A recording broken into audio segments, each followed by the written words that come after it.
wakabvesamanga chairman weManicaland AAG, tina comrade Dorin, comrade Tina, tiri kuno kwaMutasa, tiri kusapota program yapresident yeNational Cleanup Day every month.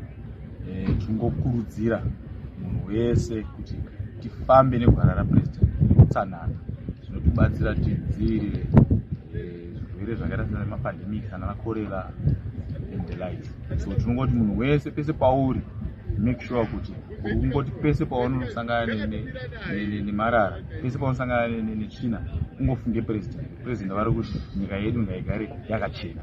Susu se-AAG, we are 100% behind the president in whatever program kusanganisira neprogram yeNational Cleanup Action Group.